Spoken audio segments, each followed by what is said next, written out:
Right now, odds are very good that your bank is collecting money from you every single month for charges you were never supposed to pay in the first place. Not in the dramatic sense of identity theft or fraud, but in the quiet, invisible sense of fees that have sat on your statement so long you stopped reading them. Fees the bank would remove tomorrow if you made one phone call, fees that in several cases violate consumer protection rules and are not lawfully collectible at all. And August is when this matters more than almost any other month of the year, because August is when annual renewals hit, when summer financial disruptions cause balances to dip below maintenance thresholds, and when the fees that sneak through unchallenged in a busy season quietly compound into hundreds of dollars gone before anyone notices. Here is the thing that keeps this going year after year. Your bank is never going to call you and offer to make it stop. There is no envelope in the mail that reads, "Reminder, you do not have to pay this." The fee just processes month after month because the entire structure is built on the assumption that you will keep paying as long as nobody tells you that you are allowed to push back. The bank profits from that assumption every single day. Today, we are going to correct it. I am going to walk you through 7 of these junk fees one by one in plain language, and for each one, I am going to tell you exactly what the fee is, exactly why so many seniors end up paying it unnecessarily, and exactly what you say or do to make it stop. Before we go further, let me knock down the 2 assumptions that keep people paying for years longer than they should. The first is the assumption that this only matters to people who are struggling financially. I have sat with retirees who are perfectly comfortable, who own their homes outright, who have healthy retirement accounts, and who are still handing their bank several $100s a year in completely unnecessary fees simply because it never occurred to them to ask. Comfort is not protection from junk fees. It just makes them easier to overlook. The second assumption is the opposite, that the system is designed to protect only the wealthy, so none of this could possibly apply to an ordinary retiree on a fixed income. That is equally wrong. Most of the fees I am about to describe are charged uniformly across account types, which means the fix is equally available to everyone.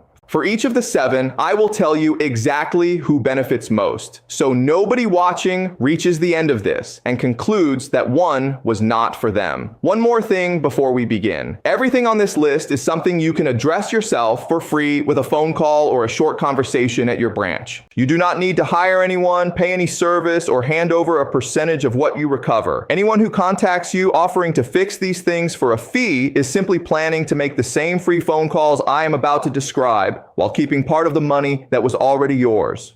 Let us start. Number 1, the monthly maintenance fee. This is the single most common junk fee charged to senior checking and savings account holders, and it is also the one most easily eliminated with a single question. The major banks typically charge somewhere between $8 and $25 per month simply for maintaining a standard checking account. That is up to $300 a year handed to the bank for the privilege of keeping your own money there. What they do not put in the brochure is that this fee is almost always waivable, often through multiple different routes, and that many banks will simply remove it if you ask, especially if you have been a customer for years. Here is how the waiver typically works. Most major banks waive the monthly maintenance fee automatically if you have a qualifying direct deposit coming in each month. And for most seniors, that means your Social Security payment, your pension deposit, or any regular recurring transfer qualifies. If that direct deposit is already hitting your account and the bank is still charging the fee, that alone may be a billing error worth disputing immediately. Beyond the direct deposit waiver, many banks offer fee waivers for customers who maintain a minimum daily balance, which varies by institution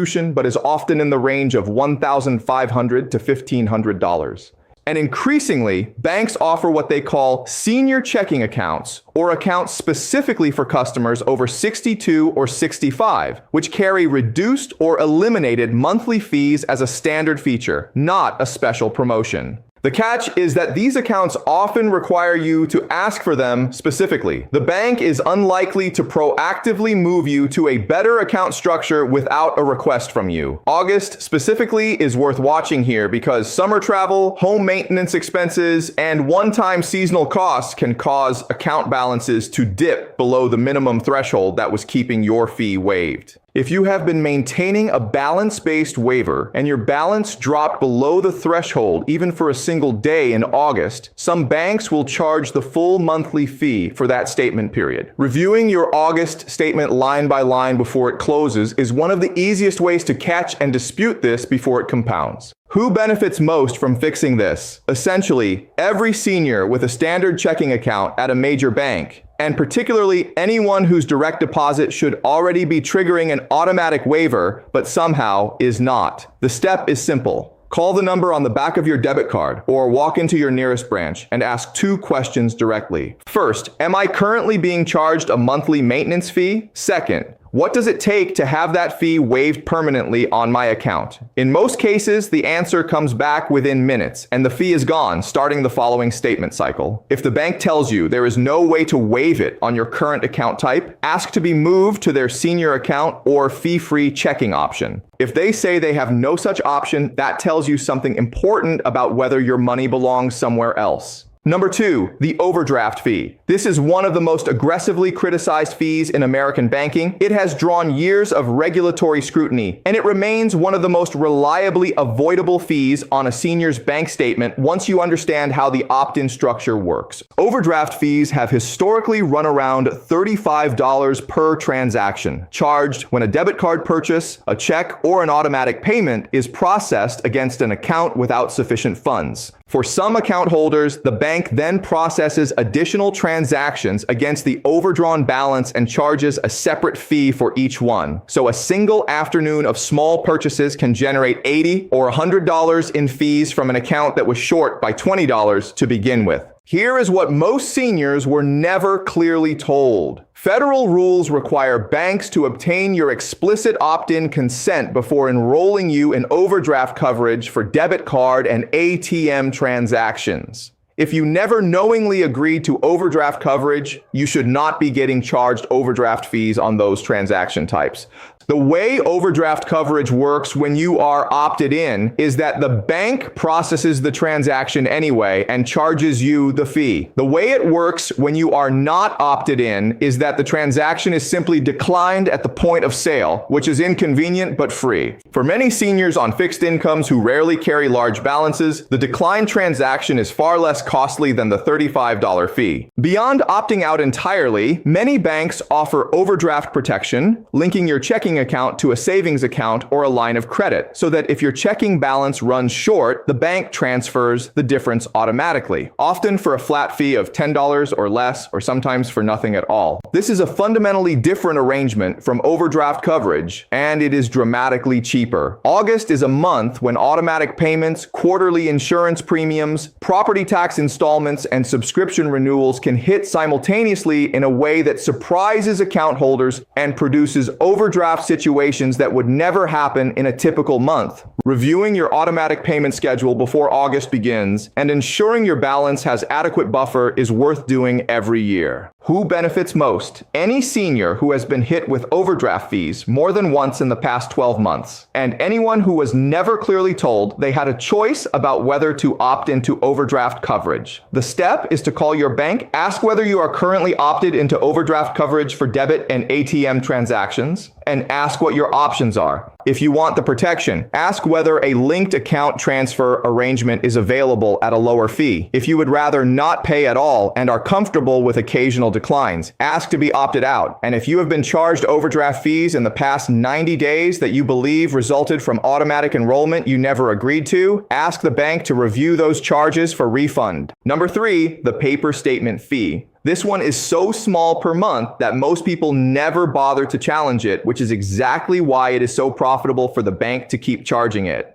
Paper statement fees typically run between $2 and $5 per month per account, which sounds trivial until you realize that a senior with a checking account and a savings account at the same bank may be paying $4 to $10 every month or $50 to $120 per year simply to receive documentation of their own account activity on paper. For seniors who prefer paper statements for record keeping, for tracking spending, for sharing with family members who help manage finances, or simply because they find it easier to review than a digital interface. There is an important principle to understand. Receiving a paper statement is a right, not a premium service. The bank is required to make account statements available to you, and the fee for receiving them on paper is in many cases negotiable, especially for long-term customers or for account holders who specifically need paper statements for documented reasons such as visual impairment, lack of reliable internet access, or difficulty navigating online banking systems. August is when this fee catches people twice because many banks process their annual account review cycles in August and September, and it is common for banks to quietly add a paper statement fee to accounts that did not previously carry one, or to increase an existing fee, with notification buried in an account disclosure notice that most customers do not read. Reviewing your August statement for any new or increased fees you do not recognize is worth 30 minutes of your time.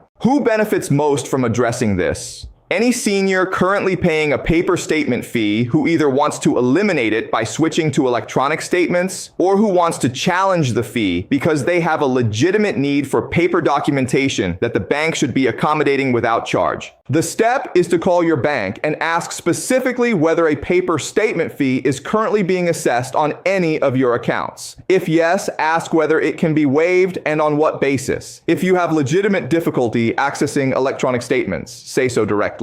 And if the fee has been recently added or increased, ask when the change took effect and whether you were properly notified in advance. Number 4, the wire transfer fee. Wire transfers come up more frequently in the lives of seniors than most people realize, and the fees attached to them are among the most quietly excessive charges in retail banking. A domestic wire transfer at a major bank typically costs between $25 and $35 to send, and $10 to $15 to receive. An international wire transfer can run $50 or more in each direction. Many seniors encounter wire transfers when paying property closing costs, funding a trust, sending money to a family member dealing with an emergency, making a large purchase, or moving funds between financial institutions. In all of these situations, the wire transfer fee is presented as simply the cost of the transaction, and most people pay it without question. What most seniors are not told is that wire transfer fees are among the most negotiable fees in banking, particularly for customers with long-standing relationships, significant balances, or premium account tiers. Many banks waive wire fees entirely for accounts above a certain balance threshold or for customers in specific account programs. Credit unions, which are member-owned rather than shareholder-driven, very often charge significantly less for wire transfers or waive them entirely for members. And for transfers between accounts at the same institution or between institutions with established transfer relationships, there are often alternative transfer methods, such as ACH transfers, that accomplish the same result for no fee at all, though with a slightly longer processing timeline. August is a common month for large financial transactions as seniors finalize summer home sales, make gifts to family members before the year end, or handle large medical bills from summer procedures. If you have a wire transfer coming up, the fee negotiation conversation is worth having before you initiate the transaction rather than after. Who benefits most? Any senior who sends or receives wire transfers more than once a year, and particularly anyone who has been using wire transfers out of habit, when a free ACH transfer would accomplish the same goal. The step is to call your bank before your next wire transfer and ask 3 questions. Is there a wire transfer fee on my account type? Can it be waived given my account history or balance? And is there a free alternative transfer method that would work for this transaction? In many cases, the answer to at least one of those questions saves you $35. Number 5, the low balance fee and the minimum balance penalty. This is a fee that goes by several different names depending on the institution, and it is specifically designed to penalize account holders who cannot maintain a balance the bank considers productive.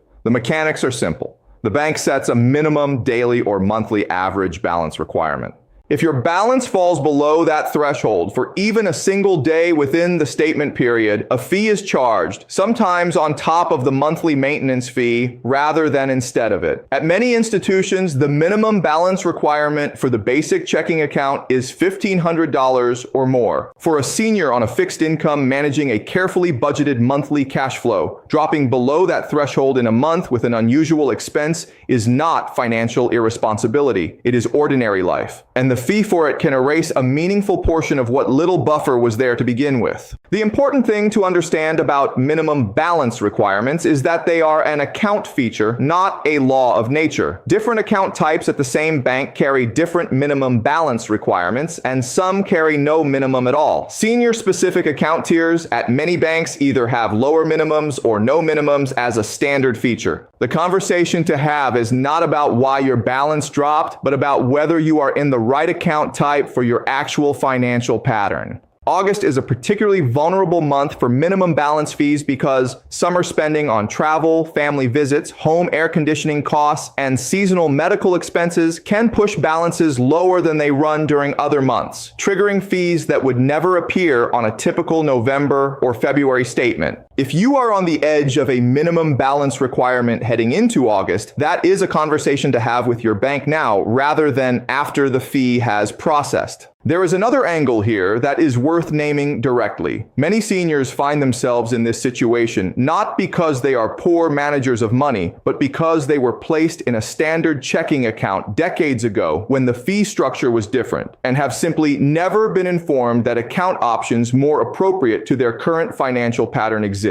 Banks have a financial incentive to keep you in the account type you are already in because the minimum balance fee is revenue. They have no particular incentive to tell you there is a better option. That conversation has to come from you. Who benefits most? Any senior whose balance fluctuates month to month, particularly anyone who draws down their account by the end of each month before the next income deposit arrives. The step is to call your bank and ask whether your account carries a minimum balance requirement, what the penalty is for falling below it, and whether there is an account type available to you with no minimum balance requirement or a lower one. In most cases, switching account types is simple, and the bank will handle the transition without closing and reopening your account. Number 6, the inactivity fee. This is one of the least known fees in retail banking, and it is also one of the most quietly common. An inactivity fee is charged against an account that has not had a qualifying transaction, a deposit, a withdrawal, a debit card purchase, or an ACH transaction within a defined period, typically somewhere between 6 and 12 months. The fee can range from $5 to $25 per month once it activates, and it continues to process against the balance each month until either the account is reactivated with a transaction, the fee depletes the balance entirely, or the remaining balance is transferred to the state as unclaimed property. Seniors are disproportionately likely to be charged inactivity fees because many older account holders maintain secondary savings accounts, old accounts from previous employers, accounts opened for a specific purpose like a vacation fund or a grandchild's gift money, or accounts at a secondary institution used less frequently than the primary one.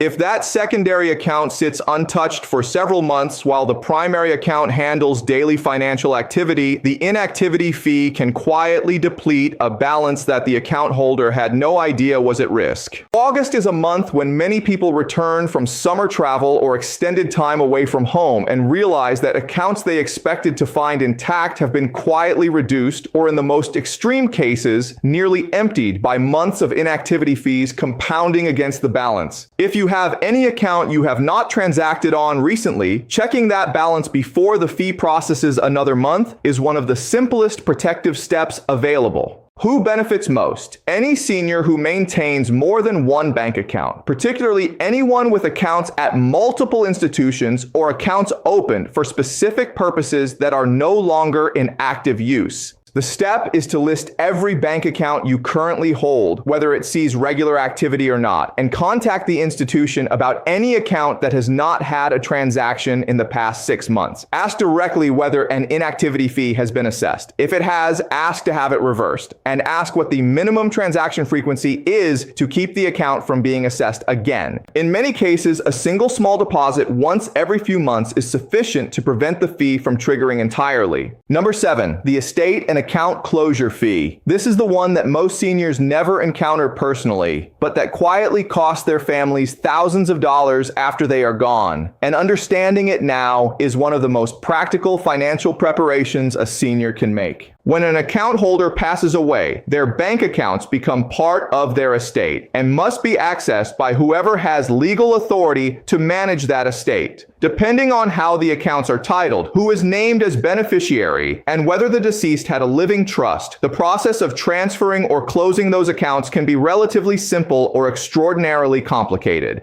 Banks charge fees at nearly every stage of this process. Estate closure fees, account research fees, medallion signature guarantee fees for document processing, fees for copies of records, and in some cases fees for simply maintaining the account in the deceased's name during the administration period. The amounts are not trivial. Estate processing fees at major banks can run several $100s per account, and the families of seniors who did not structure their accounts correctly, meaning accounts that are not jointly held, do not have payable on death beneficiary designations, and are not titled in a trust, can face fees and delays that cost far more than the fees themselves in time, legal costs, and emotional burden. The preventive action here is not something that requires a lawyer in most cases, although consulting one is always worthwhile for complex situations. Adding a payable on death beneficiary designation to your checking and savings accounts is typically free, takes about 10 minutes at your branch, and means that the account passes directly to the named person outside of probate, with no estate closure fees, no court process, and no months of waiting. If you have not done this for your accounts, and many seniors have not, August is as good a time as any to walk into your branch and ask to add or update your beneficiary designations. It is one of the simplest and most consequential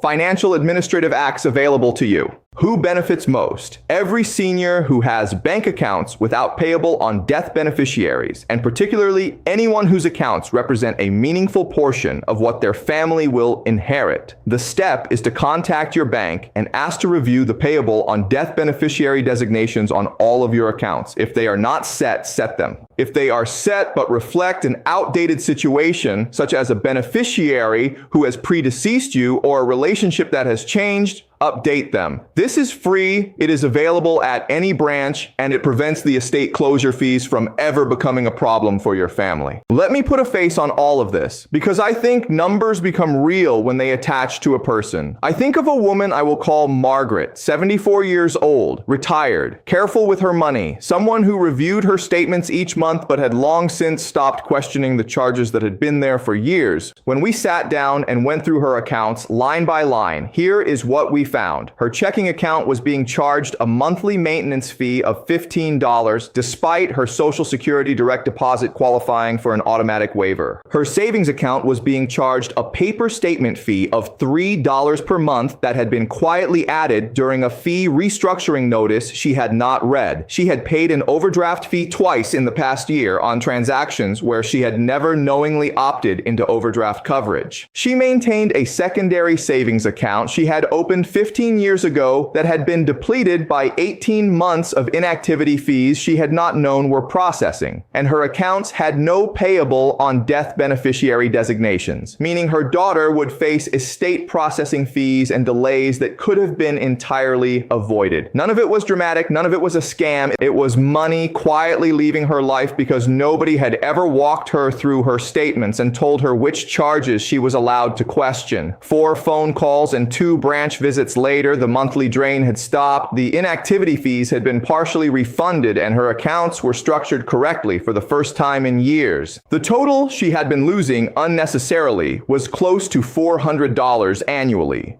Over the decade she had been paying it without realizing. That was $4,000 gone. Let me bring everything together. 7 junk fees that banks charge seniors in August and every other month of the year. The monthly maintenance fee that disappears the moment you ask for the right account type. The overdraft fee that should never have been processing if you were enrolled without your knowledge. The paper statement fee that is negotiable and in many cases avoidable entirely. The wire transfer fee that is among the most negotiable charges in retail banking. The minimum balance penalty that reflects the wrong account type rather than any failure on your part. The inactivity fee quietly depleting a secondary account you assumed was safely sitting there. And the estate closure fees your family will face if your accounts are not structured correctly before that day comes. Stack 2 or 3 of these together and you are well past $100 a month. Stack all 7 and the number surprises most people. For the average senior, catching and correcting every item on this list typically adds up to several $100s a year at minimum. And in cases where inactivity fees have been processing unnoticed for years or estate planning has not been done, the number is significantly higher. All of it money that was already yours, sitting in accounts that should have been protecting it rather than quietly draining it.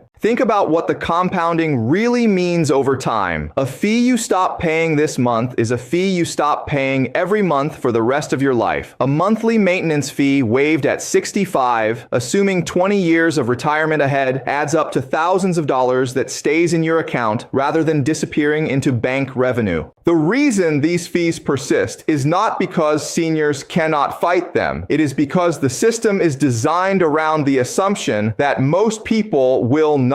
The bank is not going to call you. The statement is not going to flag the charges in red. The only thing that stops the drain is you making the call. One serious warning before you go. Because this video exists and because seniors represent a disproportionate share of people who take financial protection information seriously, there will be people who see an opportunity in that. There are services that will contact you. By phone, by mail, by email, offering to review your bank fees and recover your money for a percentage of what they find. Do not engage with them. Every single item on this list is fully addressable by you directly for free. The phone calls cost nothing. The branch visits cost nothing. The beneficiary designation form costs nothing. If someone tells you they can recover your bank fees for a cut of the savings, they are planning to make the same free phone calls I just described while keeping part of what was already yours. This week's action plan is straightforward, and it starts today. Pull out your last 2 bank statements for every account you hold. Go line by line and write down every recurring fee you find. Call your bank and ask specifically about each one you do not understand or that you want to challenge. Ask about your direct deposit waiver. Ask about your account type and whether a senior-specific or fee-free option is available to you. Ask whether you are opted into overdraft coverage and what your options are. Ask whether any of your accounts have been assessed an inactivity fee. Ask about payable on death beneficiary designations on every account. And if you have a wire transfer coming up, have the fee waiver conversation before you initiate it. None of this requires a lawyer. None of it requires an accountant. It requires about an hour of your time and a willingness to ask questions directly. One final note, because it matters. This is general financial education and not personalized legal, tax, or banking advice. Your specific fee situation depends on your state, your account agreement, your institution, and your individual circumstances. Always confirm the specifics with your bank or a qualified professional before acting. But the questions I have described are questions anyone can ask, and most of the time the bank's answers are far more accommodating than you would expect. The system is designed to make you assume the fee is fixed. The call is designed to make you realize it almost never is. If this opened your eyes even a little, share it with someone you love who is over 60, especially anyone who reviews their statements but has stopped questioning the numbers that have been there for years. The bank is not going to tell them. The statement is not going to flag it, but you can, and that is often all it takes.